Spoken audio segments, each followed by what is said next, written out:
नमस्कार. पुढचा धडा आहे सांख्यिकी किंवा स्टॅटिस्टिक्स. आता सांख्यिकी ह्या नावाचा धडा तुम्हाला 8वीला पण झाला आहे, 9वीला पण झाला आहे. त्यामुळे माझ्या या चॅनलला गेलात आणि 8वी आणि 9वीचे जर तुम्ही व्हिडिओज बघितलेत तर त्याच्यात तुम्हाला 8वीला आणि 9वीला काय काय झालेलं आहे या चॅप्टरमध्ये ते लक्षात येईल. त्याच्या पुढे आता आपण 10वीचं बघणार आहोत. थोडंसं आपण आठवूया की काय काय झालं होतं आपल्याला.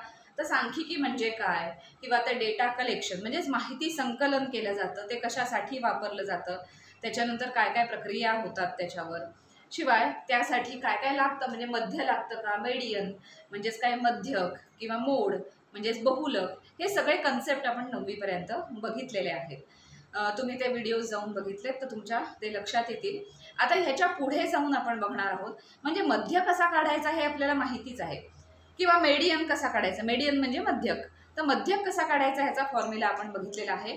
आता थोडासा ग्रुप डेटा असेल म्हणजेच क्लासिफाईड म्हणजे काय आपण बघितलं की वर्गीकृत, वर्ग असे दिलेले असतील, अशा टाईपचा डेटा म्हणजे माहिती असेल तर मात्र त्याचा मध्य कसा काढायचा किंवा मध्यक कसा काढायचा ह्याचे फॉर्म्युले आणि काही आपण बघणार आहोत. त्याच्या पुढे काही डायग्रॅम्स आपण बघितल्या होत्या, म्हणजे हिस्टोग्राम म्हणजे जोडस्तंभालेख, स्तंभालेख किंवा शतमान स्तंभालेख, अशा टाईपचे काही आपण बार डायग्रॅम्स बघितल्या होत्या.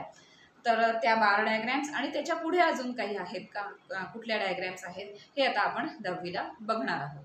तर आत्तापर्यंत आपल्याला काय झालं की मध्य कसा काढायचा. आता इन जनरल साधा डेटा दिला असेल तर अगदी सोपा फॉर्म्युला आहे, सोपं सूत्र आहे मध्य काढण्याचं. मध्य म्हणजे सरासरी किंवा मीन किंवा ॲव्हरेज, अशी बरीच नावं आहेत त्याला.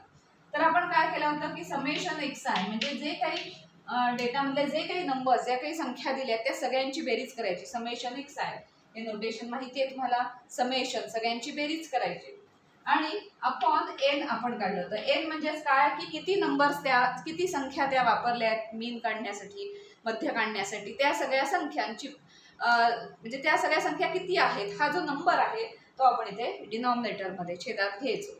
तर समेशन xi अपॉन एन हा फॉर्म्युला आपण बघितला होता, त्यावरची उदाहरणं सोडवलेली आहेत. त्याच्या पुढे जाऊन जर फ्रिक्वेन्सी टेबल आलेलं असेल तर फ्रिक्वेन्सी टेबलमध्ये काय असेल की xi एक कॉलम असेल, त्याच्यानंतर फ्रिक्वेन्सी fi. xi म्हणजे काय की 1 2 3 4 असे बरेच असणार आहेत म्हणून xi fi असं आपण इथे सफिक्स घेतला होता. तर xi fi म्हणजे वारंवारता सारणी आली, फ्रिक्वेन्सी टेबल आलं तर काय असायचं की समजा हा 2 आहे तर 2 आणि इथे 4 दिले, ह्याचा अर्थ काय, हा 2 4 वेळा आलाय, त्यामुळे 2 × 4 केलं की आपल्याला 2 ची 4 वेळा ॲडिशन म्हणजे बेरीज हे मिळायचं. मग ह्या टाईपचं जर वारंवारता सारणी आली म्हणजे फ्रिक्वेन्सी टेबल आली, टेबल आलं तर आपण कसा मध्य घेत होतो तर समेशन fi xi म्हणजे यांचा प्रॉडक्ट करायचा, यांचं मल्टिप्लिकेशन करायचं, त्याचा कॉलम त्याची ॲडिशन घ्यायची आणि अपॉन कॅपिटल N. तर अशा पद्धतीने आपण मध्य काढला होता.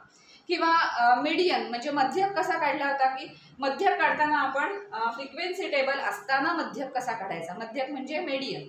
तर मेडियन कसा काढायचा हे आपण 9वीपर्यंत शिकलो नाहीत, आता ते आपण 10वीला बघणार आहोत. तर नुसतं जर एखादा डेटा दिलेला असेल तर त्याचा मध्यक कसा काढतो आपण, मध्यक म्हणजे मेडियन.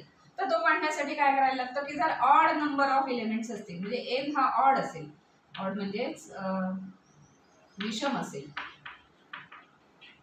एन ही विषम संख्या असेल म्हणजेच काय की समजा 2 3 7 9 11 अशा टाईपने चढत्या क्रमाने जर असेंडिंग ऑर्डरमध्ये संख्या लिहून घ्यायच्या, ते करावं लागतं मेडियन जेव्हा आपण काढतो तेव्हा असेंडिंग ऑर्डरमध्ये, कारण तो एक्झॅक्ट मीन किंवा एक्झॅक्ट पॉईंट टू पॉईंट मीन असा नसतो, तो म्हणजे मध्य नसतो, तर साधारण मधल्या पोझिशनचा असा तो नंबर असतो. त्यामुळे आपल्याला असेंडिंग ऑर्डर म्हणजेच चढत्या क्रमाने आधी सगळ्या संख्या लिहून घ्यायला लागतात. समजा या संख्या लिहून घेतल्या तर दोन्ही बाजून आपण असं करत आलं तर हा मधला नंबर म्हणजे काय असतो, त्याचा मेडियन असतो म्हणजे मध्यक असतो. त्यामुळे विषम संख्या असतील तर सोपं आहे, तो बरोबर मधल्या प्लेसला असतो, मधल्या ठिकाणी असतो. यात जर इव्हन नंबर ऑफ एलिमेंट्स असतील म्हणजे अजून काहीतरी संख्या आहे तर काय होतं की मधल्या पोझिशनला 2 नंबर्स येतात. इकडनं आपण असं करत गेलं तर मधल्या पोझिशनला बरोबर किती 2 नंबर्स येतात, 2 नंबर्स येतात. म्हणजे कोणाला मेडियन म्हणायचं तर मग त्यावेळेला आपण काय करतो की ह्या 2 नंबर्सचं ॲव्हरेज घेतो, पोझिशनचं नाही, त्या पोझिशनवरच्या नंबर्सचा आपण ॲव्हरेज घेतो. ॲव्हरेज म्हणजे मीन, मध्य घेतो आणि तो जो काही मध्य असेल तो म्हणजे काय असतो, मध्यक किंवा मेडियन असतो. तर हे झाल्या अशा टाईपच्या संख्या जेव्हा अशा टाईपचा डेटा दिलेला असेल तेव्हा. जेव्हा तो ग्रुप डेटा नाहीये किंवा वर्गीकृत सारणी नाही असं जेव्हा दिलं असेल तेव्हा सोपं आहे काढणं. आपण कसा काढलाय ते बघितलेलं आहे. त्याच्यानंतर आपण बहुलक काढला. आता बहुलक तर अजून सोपा. बहुलक काढण्यासाठी काय की जो नंबर जास्तीत जास्त वेळा रिपीट झालेला आहे, सगळ्यात जास्त वेळा ऑकर होणारा, सगळ्यात जास्त वेळा येणारा नंबर, त्याला आपण बहुलक म्हटलं किंवा मोड म्हणायचं त्याला. तर मोड काढणं पण सोपं होतं. आता आपण याच्या पुढे जाऊन असं बघणार आहोत की वर्गीकृत असेल वारंवारता सारणी तर त्याचं मध्य, नुसतं फ्रिक्वेन्सी टेबल दिल्याने XI मध्ये सिंगल नंबर्स दिलेले आहेत ते XI करून आपण मीन काढलेला आहे आणि तो काढतो आपण, सोपा आहे. आता त्याच्या पुढे जाऊन क्लासिफाईड डेटा असेल म्हणजे क्लासेस जर असतील म्हणजे असं दिलं असेल की 10 to 15, 15 to 20, 20 to 25 अशा पद्धतीने क्लासेस दिलेत. म्हणजे हा X आहे, हा त्याचा करस्पॉन्डिंग F दिलेला आहे. असं सगळं दिलेलं टेबल असताना मध्य कसा काढायचा, त्याचा फॉर्म्युला किंवा त्यासाठी काय प्रोसेस करता येईल का, काही सिम्प्लिफाय करता येईल का, हे आपण थोडंसं बघणार आहोत. दिलेलं टेबल आहे त्याच्यावर थोडंसं सिम्प्लिफाय करत करत आपण ते मध्य काढण्याच्या काही पद्धती बघायच्या आहेत.